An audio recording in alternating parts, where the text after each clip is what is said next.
Mistulang pabrika na ng impeachment complaints ang Kamara ayon sa isang political commentator. Anya, posibleng sa basurahan ang bagsak ng mga ito dahil sa paglabag sa one-year bar rule. Si Daniela Paulite magbabalita. Posibleng mauwi sa pagbabasura ang mga impeachment complaint na inihain ng makakaliwang grupo, civil society groups at religious organizations laban kay Vice President Sara Duterte. Ito ang naging pahayag ng political commentator na si Jay Sonza sa panayam ng SMNI News kaugnay sa unang dalawang reklamong inihain bago pa matapos ang itinakdang one-year bar rule. Dagdag pa niya kung susuriin ang grounds ng ikatlong complaint, wala umano itong malaking kaibahan sa naunang impeachment complaint na naibasura noong 2025.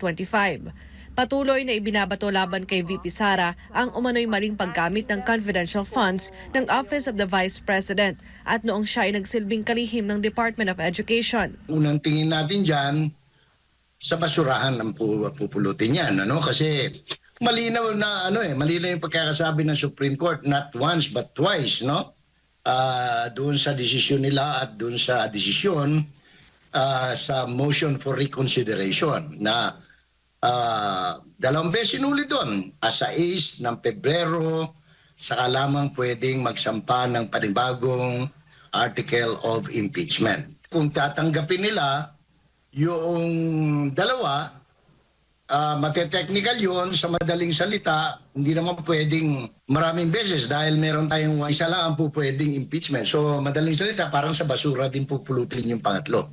Ayon pa kay Sonza, mistulang pabrika na ng impeachment complaints ang Kamara dahil sa dami ng reklamong tinanggap nito. Gayunpaman nananatiling katanungan kung papasa ang mga reklamong ito sa pagbusisi ng Korte Suprema. Dagdag pa niya, malinaw ang intensyon na sirain ang pangalan ni VP Sara. Ngunit mulat na ang taong bayan sa taktikang ito para pabagsakin ng gobyerno kabilang ang Vice Presidente. Samantala, naniniwala rin ang komentarista na magpapatuloy ang ilang grupo sa pagsasampa ng mga kaso laban sa Vice Presidente. They will not stop into vilifying the Vice President. Ang tingin ko riyan ay itong dami ng bilang, yung mga ganitong mga akusasyon, these are all intended to vilify the Vice President, hoping na bababa yung kanyang public acceptance at masisira yung kanyang image bago mag-2028 elections. Noong February 2, 2026, inihain ang unang dalawang panibagong reklamo laban kay Vice President Sara Duterte, habang nitong February 9 naman nang maihain ang ikatlong impeachment complaint. Para sa Diyos at sa Pilipinas, kung mahal, Daniela Paulite, SMNI News.